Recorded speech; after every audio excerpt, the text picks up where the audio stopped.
Okay, guys, welcome back to Dave's LFC Chats Part 2 with the legend. He's back. The legend continues. Paul Gorst from Liverpool Echo, Liverpoolfc correspondent. Paul, welcome back. Yeah, great to be back. We had a few teething problems last week, didn't we? So, yeah, the shot and back of the way. We had one or two little audio issues. I just hope they don't happen again. I don't know what it was. Maybe it's the microphone. Maybe it's the earphones. I don't know. Maybe. Do you have earphones like me? No? You can plug into it. Maybe that's what it was. I don't know. Anyway, we'll get stuck into it. The last time I talked to you was just before the Atalanta game. And, of course, we lost that 2-0. But didn't matter in the end, you know. But just the injuries and COVID and stuff like that just keeps piling up on Liverpool, as you know all about. And the big news in the last week or two since we were talking to you is, of course, fans being allowed back into, especially Anfield, is what we're worried about. But because you are all in different tiers in England, certain clubs are allowed to have them, certain clubs aren't. I don't know whether that's right or wrong, but you must be happy fans back in Anfield. Yeah, so 2,000 back in the game on Sunday night, and it's not 54,000, is it? But it's a start. It's I think they'll make a hell of a noise, more than a 2,000 crowd normally would, especially with the game being an even game. I think they might have a few hours to get a little bit loosened up now that the pub. So looking forward to it. It's been far too long, hasn't it? When you think back to March, that Let's Go Madrid game was the last time that any fan was allowed into a Liverpool game. So looking forward to just to seeing the fans back. It's just something different, because at times these behind closed doors games, although I accept that I'm privileged to still be able to watch these games, but some of them are a real drag just because there's no atmosphere. Like I think back to the Michelin game in the Champions League, and that for me was the big one that kind of made me think, you know, what is going on here? Because it was a Champions League night, the massive empty at Anfield, huge atmospheres are normally great, and this was played out.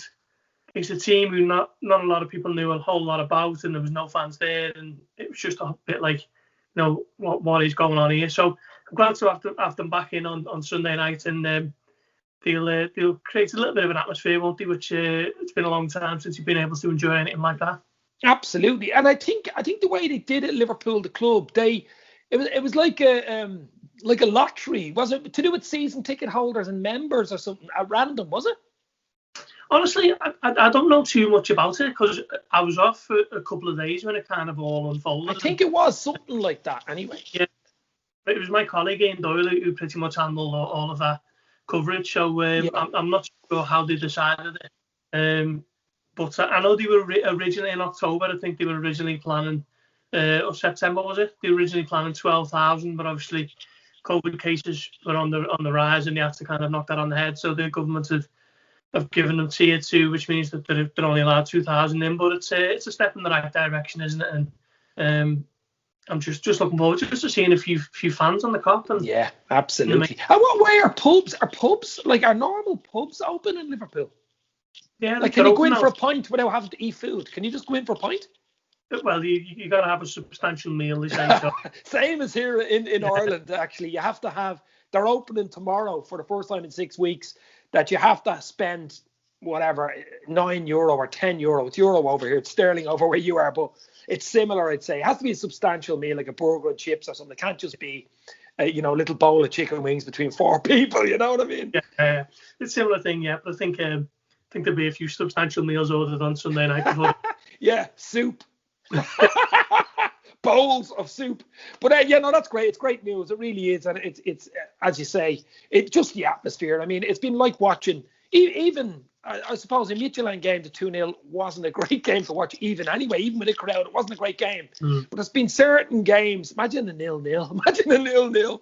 Oh my God. But other things happened. Obviously we got beaten by Atalanta, we drew the 1-1 against, oh my God, that Brighton game. I mean, VAR. I mean, you could spend a whole hour talking about VAR. Yeah. I'm sure you've done a few columns and chats about it. But I mean, when you think about VAR, it was brought in to help the game. It was brought in to assist referees. You know, it was brought in to make everything easier and decisions easier. It's actually, to be honest, I think, Paul, it's actually destroying the game slowly, and it's making things harder. It is, but it's not the technology's fault. It's the application of it in England. You don't notice it in the Champions League. I was thinking this on Tuesday night, the Ajax game. There was nothing contentious, no dodgy offsides, no lines being drawn, no refs having to check with the pitch pad monitor. It all just went off swimmingly, and you wouldn't have known the VAR was in play. And then I was watching Manchester United last night against PSG, and it was used again for the Fred headbutt, and the referee probably should have sent him off, but that is why it's there, and it just seems to be used a lot better in Europe. Yeah. In the Premier League, it's just so pedantic and over officious, and just does completely take the enjoyment out of it, doesn't it? I mean, Andy Robertson said that in his pre-match press conference for Ajax on Monday. He basically said it's kind of killing his enjoyment of the game, and I know he's not the only one who feels like that. It's fans are scared to celebrate now. It goes in, and the feeling is relief when it's given, and that's right, is it, however way you look at it. So for me, it's just the way it's kind of executed. I think the technology is there to help, and it should be able to help. It's just the way it's being used by the refs. Yeah, that's true. I think the referees need to go back to ref school. But the other thing is, as you're saying about reactions, I mean, you're watching the television, or say you're in a pub or whatever, and in real time, you're watching the ball go in, an unbelievable goal, even Jota's goal, the goal he got against Brighton. You know it's onside, but in the back of your mind, you're saying, hold on, they might pull it back for something that happened 30 minutes, like not 30 minutes, 30 seconds, like something on the sideline or something you didn't see. And that takes everything away from football, because football is all about the organicness. It's all about being able to react when something happens instead of waiting for something to react. And that's where it destroys the game. I mean, it has to change. Oh, exactly. I mean, if you look at the example of Divock Origi's win against Tottenham in the Champions League final. Yeah. And that went in, I think most Liverpool fans, it was just a big outpouring of emotion because they knew that they'd won the Champions League.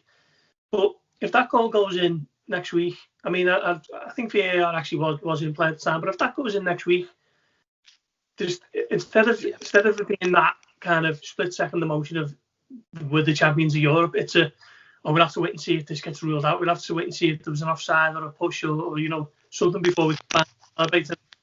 Whoever you support, that's not right, is it? It seems to be the way it's kind of applied. Yeah, and I know people think Liverpool VAR you see it all on Twitter, I'm sure, that it's only Liverpool that's affected. It affects the whole bloody league. You know what I mean? Spurs got done out of it recently. Remember the handball? I think it was Dyer in injury time. They had that game won against Newcastle. United, I mean, everyone's going to get affected by it. It's not just Liverpool. So, everybody's saying just Liverpool are the ones. We actually have been done the most by it. But I think 8 times we've had 8 overturns.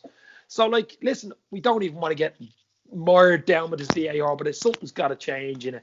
The other thing is, of course, the other night we beat Ajax to progress to the last 16 with a game in hand, which was brilliant, because I expected Atalanta actually to win their last game and bring it to a final game to win the group. But winning the group with a game to spare is absolutely great, isn't it? It is. It probably should have been with 2 games to spare. Then that performance against Atlanta is kind of write it off now and forget about the kind. We spoke last week, didn't we, Dave? And then they played 3 games.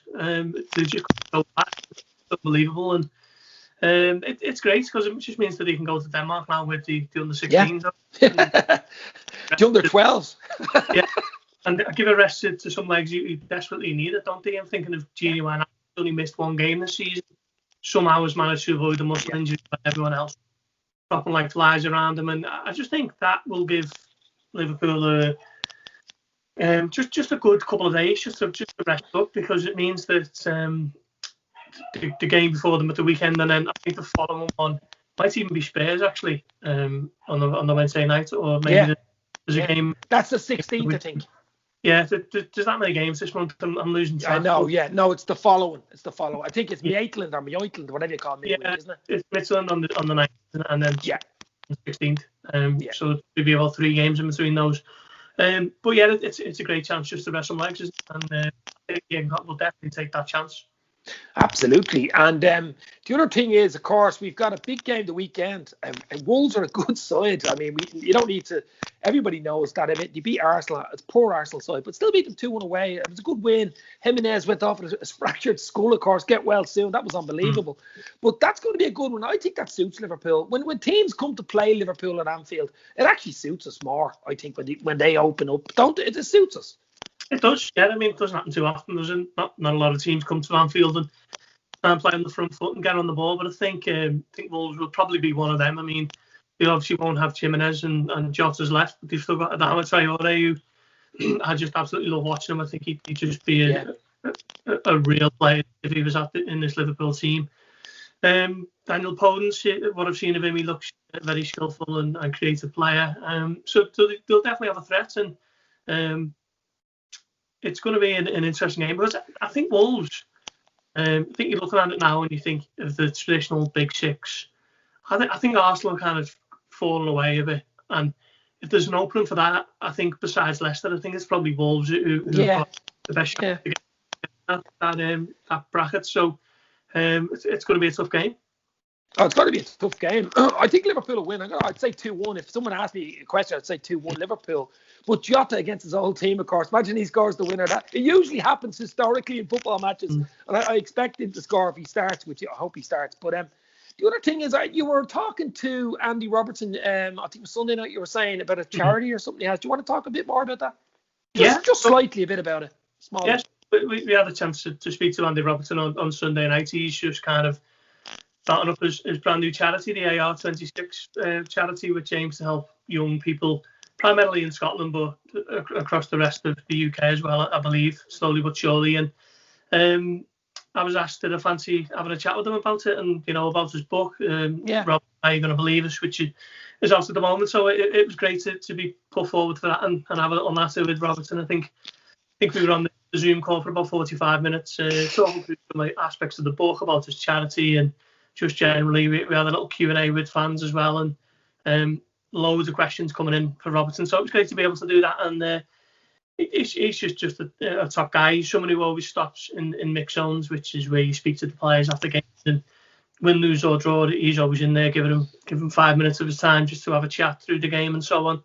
So it was brilliant to be able to chat to him, and it was totally enjoyable. It's if you listen to our Bloodred podcast and whatever you get there, you'll so I've listened to that there, and it's about 45 minutes, and I thought it was interesting stuff from the Liverpool left back. I'll put the link in below for that actual podcast actually down below, so you can check it out. But he comes across as a funny fella. He comes across as a messer. Probably him and Milner are the two messers of the club, ready? Yeah. If you watch his Wingman series or Wingmen with Trent, with Trent and Hendo in the back.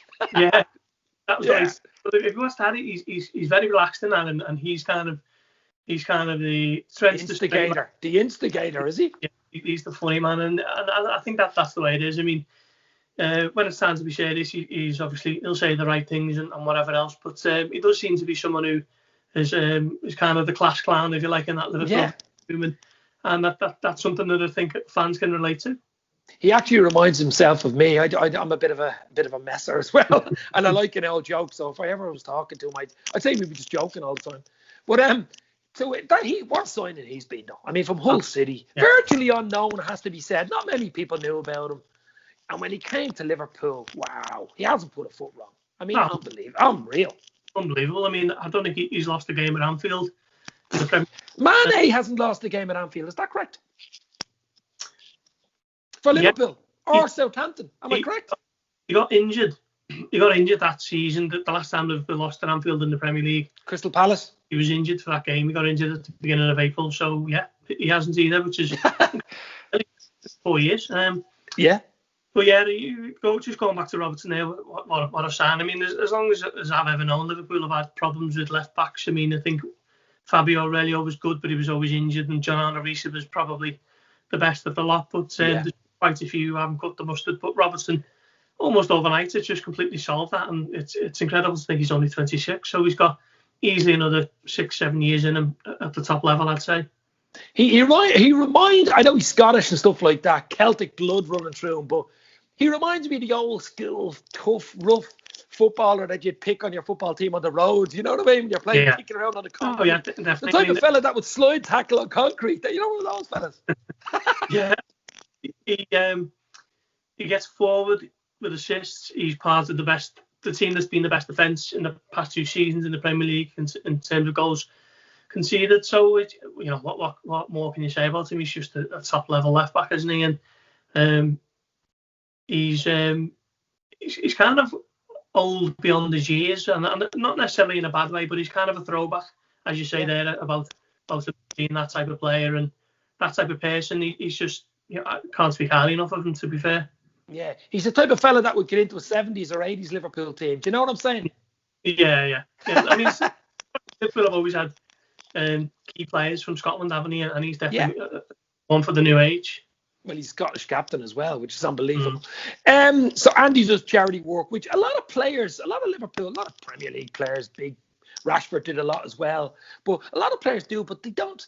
A lot of players don't say anything about it. So they do a lot of stuff behind the scenes. Doesn't mean they don't do it. They do a lot of stuff, donate money, charities, and say nothing, don't they? Yeah.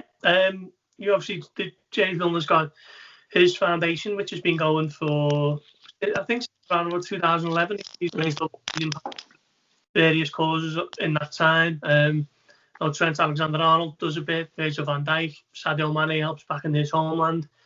Salah does loads. Yeah, and they're just the ones we don't have. So, I think there is kind of a strong social conscience that runs throughout this Liverpool squad, and fair play to them, because I think more than ever at the moment, don't think people need quite a bit of help. Yeah, absolutely. Just before you go, Paul, any word on injuries? I know Trent. Is Trent back in training this week or next week? Or do you know? I don't know at the moment. I think Liverpool are training as we record. I don't think he'll be part of it. The word I got a couple of weeks back now was that it's going to be around about a month. I heard he was due back soon, though. I heard he was close to being on the pitch training. Yeah, that's what I heard today. So he got injured in the Man City game, which was, can't even remember when that was now, but I think the best part of a month was kind of the diagnosis of that. Hopefully he shows up sooner rather than later, but I think it still might be another few days away, but we'll see. I mean, Liverpool have kind of got a jam-packed treatment room at the moment, haven't they, with everyone using it. Thiago's the big mystery for me. I mean, what's going on? Is going on there? I mean, originally it was a bad in. It could have been a break originally, obviously, but it wasn't. And then it was only a tissue thing, and maybe a few weeks. And now it's maybe a little bit worse than what we were talking. And I mightn't even see him this side of Christmas. What the hell is going on? I know. Well, or do you know? I've confirmed that in the Ajax press conference that he was pretty much going to be off for the rest of the year, which sounds quite jarring when you say it like that. But it's, I mean, within December, but still, it's still incredible to think that he was injured in middle of October, and I'm still waiting to see him. And it was an impact injury. It wasn't one of those where, with like a Gomez one where he down injured with no one else around him, and immediately that that's bad. It's a shame, really, but I think he did have injury issues. Well, he had a few when he was at Bayern. That's correct. So, I mean, Klopp's confirmed that he's unlikely to be seen again for this month, which is a shame because Liverpool have got so many games, and we haven't seen enough of, have we? What we have seen. We've seen him twice, wasn't it? Chelsea and Everton. Well, it's crazy to think that he's played the least minutes in the entire squad. Someone like Nat Phillips has come in and played more than him, which is he would never predict. Queeveen Kelleher has played a whole game, like. Actually, and I mean, if he plays on Sunday, then he'll have played more than him, which is just a remarkable stat. What did you think of young Irish lad Queeveen Kelleher? Well, I've been pronouncing it Queeveen. Is that? Well, the way you pronounce, my wife is doing a degree in Irish, by the way, so she can speak fluent Irish. So it's Queeveen, so it's Kwee. It's pronounced it this way, Queeveen, Veen, Queeveen. It's actually Kevin, but it's Queeveen. Yeah, Queeveen. Okay, so I'm not too bad. Yeah, but I'll. So when you're chatting to him, tell him I told you. Yeah, an Irish lad told you. Yeah. I thought he was excellent the other night. The biggest game of his Liverpool career, wasn't it? And he made a couple of really good saves and didn't look flustered, didn't do anything untoward, nothing risky. Good passing with off both feet, and looked to be a real prospect. Irish under-21 international, of course. Yeah. There was talk of him going on loan at various points. I think it was Preston. They checked on him last January, but he stayed, and looks like he could be in the frame for Sunday. Well, I think he will play Sunday. I think he'll play against Maitland. I mean, Maitland away as well. Sure, why wouldn't he? Allison, don't rush him back now. You don't need him for the Maitland game anyway. Yeah. I'd give him 2 more games. That's 3 in a row. Gets a bit of confidence. Do you know what I liked about him the other night? He hadn't got a huge amount to do. It has to be fair. He made 1 or 2 saves, but I sort of would expect any keeper training with John Octoberg, training with Allison, training with Adrian to make those saves. But he did the simple things well. He didn't overplay it. Sometimes what Adrian can do, you know, that way playing around at the back, thinking you're a midfielder. He just cleared it, got the ball out, did the simple things, and I think that was important. Clean sheet. I mean, you know, what more do you want? Well, exactly. Yeah. I mean, Klopp said after the game that the reason he preferred Kelleher was because he's more of a ball-playing goalkeeper. Exactly. Watching Adrian try to do it at Aston Villa kind of made no. As you say, he didn't overplay, but he didn't kind of just lump it either. I mean, I noticed a couple of times he was playing the passes off his left, he was playing them off his right. Yeah. There does seem to be confidence in possession, but to a point where he doesn't get overconfident with it. He knows when to do it and when not to do it. Well, if he starts on Sunday, he'll probably have a little bit more work to do. So I suppose we'll find out. I actually tweeted Ronnie Whelan, ex-Liverpool captain and Ireland captain, midweek, and he replied to me with a very good answer, actually. I said to him, what did he think about Caoimhin Kelleher? And he goes, he's very good, very promising, did everything simple, as I just said, did everything right. But it's very hard to judge after one game. And also, he said, you got to get behind the players, even when they make a mistake. I mean, he could make a mistake against Wolves. Who knows? He's new. And that's when you get behind him. It's not when he's playing well, basically. You get behind him when they're playing bad or make a mistake. And he's right there, isn't he? No, yeah, of course. I mean, you know, I think majority of Liverpool fans were behind Nico Williams when he made a mistake. They were behind Trent when he made them in his younger days. Jones. Whoever it is, it's obviously just more magnified when it's a goalkeeper if they make a mistake. But it usually ends up as a goal, exactly. Touch wood, he hasn't done anything wrong yet, and you know, later to him, it looks like someone who could kind of really push Adrian now for that goalkeeper. Yeah, well, hopefully. I mean, it'd be always good for Ireland because if he can play for Liverpool, even a few games, he'll have a good chance of making the senior debut for Ireland, of course. But Paul, that was brilliant. I'm going to let you go for your tea now, and hopefully maybe talk to you in the new year. If I don't get you this side of Christmas, have a good, safe Christmas yourself and your family, my friend. Yeah, and you, all the best. And I'll talk to you soon. Stay safe. Yeah, cheers, Dave. Thank you. Cheers, mate. Bye.